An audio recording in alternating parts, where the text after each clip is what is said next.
Você já percebeu o que eu estava fazendo? Estava torneando uma peça cônica. O que talvez você ainda não tenha percebido é o seguinte: existem duas maneiras de tornear peças cônicas.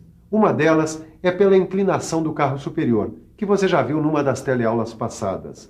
A outra é pelo desalinhamento da contraponta. Na nossa teleaula de cálculo técnico de hoje, você vai aprender a fazer o cálculo do desalinhamento da contraponta. E vai aprender também a trabalhar com a conicidade percentual e com a conicidade proporcional.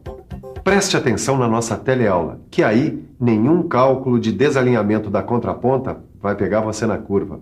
Como, aliás, quase aconteceu com o nosso amigo Tito, que trabalha naquela indústria mecânica.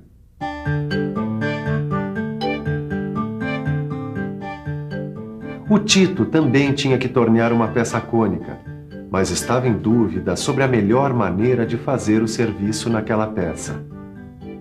Pô, eu não consigo lembrar direito, mas eu já aprendi isso. Quando a gente faz o torneamento de peças de pequeno comprimento, usamos a inclinação do carro superior. Mas e agora?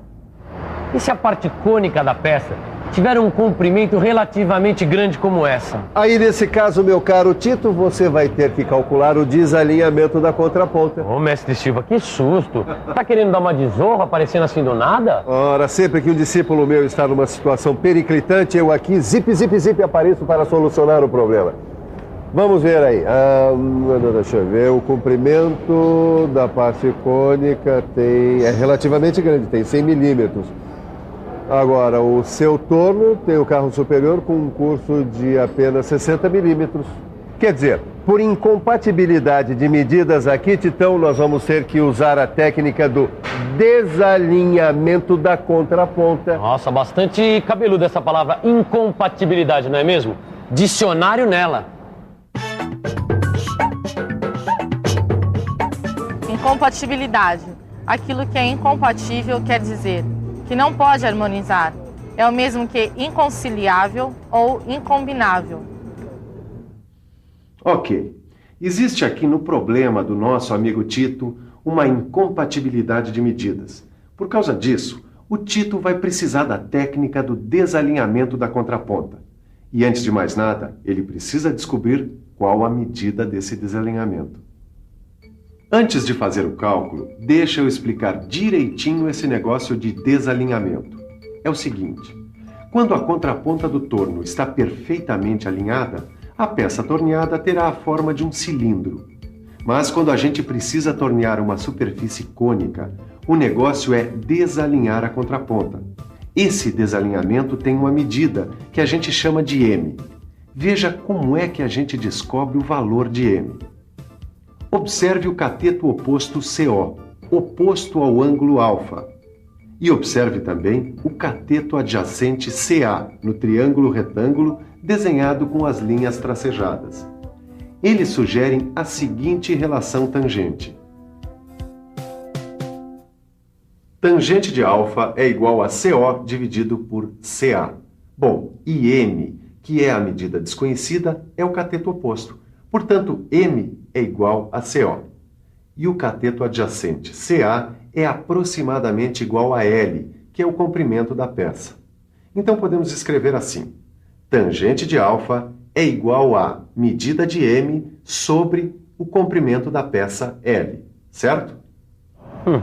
Tudo certo, mestre Silva. A tangente alfa é igual a medida M dividida pelo comprimento L. Mas aí nós temos duas incógnitas, a tangente alfa e a medida M. Usa a cabeça, Titão. Lembra de uma das últimas aulas em que a gente aprendeu o cálculo da inclinação do carro? Então, a fórmula é essa daqui, ó. Tangente alfa é igual a diâmetro maior menos diâmetro menor, dividido por 2 vezes o comprimento da parte cônica C. Aí, lembra disso? Eu lembro sim. Quer dizer, é só a gente colocar no lugar da tangente de alfa esses dados aqui. Esse menino vai longe. Vamos pensar um pouco, que aí você vai aprender também. Vamos pensar um pouco. Se a fórmula para calcular a inclinação do carro é diâmetro maior menos diâmetro menor sobre 2C, e a fórmula para calcular o desalinhamento da contraponta é medida M sobre comprimento L, e se o que eu quero encontrar é o valor de M, então eu posso igualar as duas fórmulas, e assim eu vou ficar apenas com a incógnita M. Nós vamos descobrir a incógnita M agora, mestre Silva. Olha aqui. Se M sobre L é igual a D maior menos D menor dividido por 2 vezes C, então, passando L para lá, temos que M é igual a D maior menos D menor vezes L sobre 2 vezes C. Então, Titão, marca aí os dados da questão. Toma nota. O diâmetro maior é 30, o menor é 26. O comprimento da peça é 180. O comprimento da parte cônica é 100. E o M de medida é o que a gente quer descobrir. Agora ficou fácil. Eu mato essa rapidinho. A fórmula da medida a gente já tem. Então, colocando os dados nela, temos que M é igual a 30 menos 26 vezes 180 dividido por 2 vezes 100. Fazendo a conta entre parênteses, isso dá 4 vezes 180 sobre 2 vezes 100, que dá 200. 4 vezes 180 dá 720. 720 dividido por 200 vai dar a nossa resposta, 3,6 milímetros. Esse é o valor da medida. Tá aí a medida, mestre Silva, 3,6 milímetros. Legal, Titão, legal, mas é medida do que mesmo isso aí? Uai, é a medida que eu vou ter que deslocar a contraponta. Esse menino só me dá alegria. Essa mesma alegria você vai sentir daqui a pouco quando fizer os exercícios no seu livro de cálculo técnico. Agora, você vai aprender um outro jeito de calcular o deslocamento da contraponta, através do cálculo da conicidade percentual. Nosso repórter foi até a Escola Senai para ver como é que é esse cálculo na prática. Na prática, o cálculo percentual pode acontecer com qualquer pessoa. Aliás, aconteceu com esse aluno aqui que recebeu essa figura, não foi isso, instrutor? Ah, é verdade. Ele recebeu esse desenho sem o dado do diâmetro menor. No lugar veio a conicidade percentual. E qual é o valor da conicidade percentual dessa peça aqui? É de 5%. Quer dizer, a variação do diâmetro da peça em relação ao comprimento da parte cônica é de 5%. E ainda tem uma outra forma que a gente pode apontar esse dado, não é verdade? É verdade. Nós podemos usar 5% como VD. Quer dizer, variação do diâmetro por milímetro de comprimento. É muito simples. É só você se lembrar que 5% é 5 dividido por 100, que vai dar 0,05. Portanto, o valor de VD aqui é 0,05. Mas uma dúvida ainda paira no ar. Por que a gente fez isso? Quer dizer, por que a gente colocou a coisa em termos de VD, variação de diâmetro? Dá o que pensar, não dá? Eu transformei o valor percentual de 5% em variação de diâmetro, no caso 0,05, porque para calcular a medida M, basta apenas multiplicar esse valor 0,05 pelo comprimento da peça. E esse resultado deve ser dividido por 2. Matematicamente a fórmula vai ficar assim: M é igual a VD vezes L dividido por 2. Meu amigo, vamos ver como é que fica essa fórmula nesse desenho aí? Ah, tá legal. Bom, M é a incógnita, VD é igual a 0,05 e L é igual a 150. Vamos ver como é que fica isso na fórmula? Se a fórmula é VD vezes L sobre 2, então temos o valor de VD, que é 0,05 vezes L, que é 150, dividido por 2.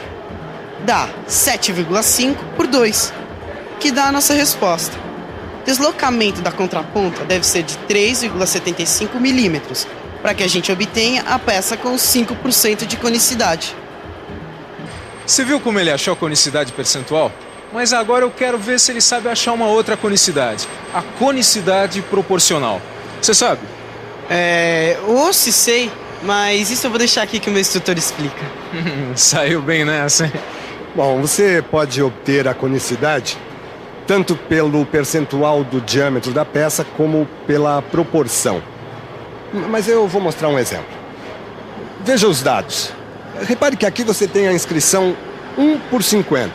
Quer dizer, em vez do diâmetro menor ou do percentual de conicidade, você tem a razão 1 por 50. Esse dado se refere à conicidade proporcional. Ou seja, ele representa a variação proporcional do diâmetro da peça em relação ao comprimento do cone. Bom, mas agora eu vou deixar que meu aluno, mais uma vez, faça as contas. Deixa comigo.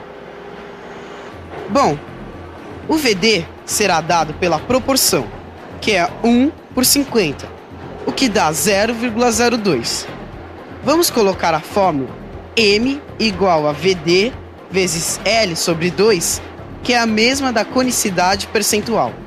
Então temos M igual a 0,02 vezes 200, dividido por 2.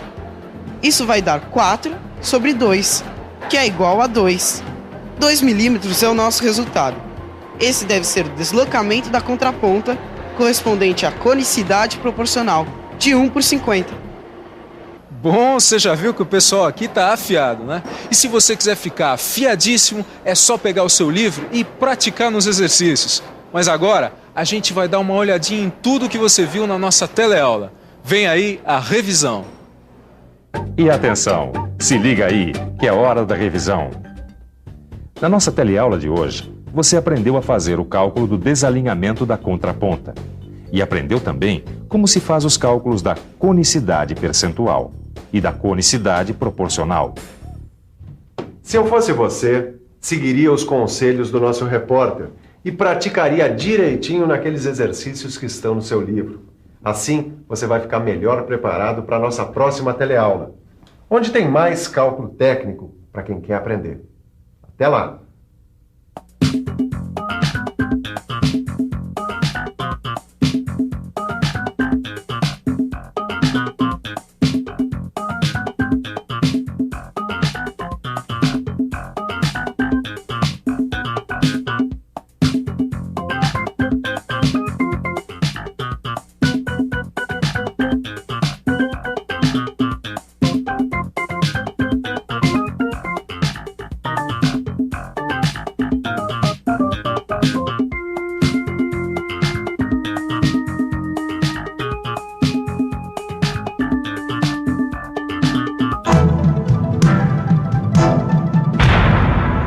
Telecurso 2000, um programa de educação do Sistema Fiesp e da Fundação Roberto Marinho.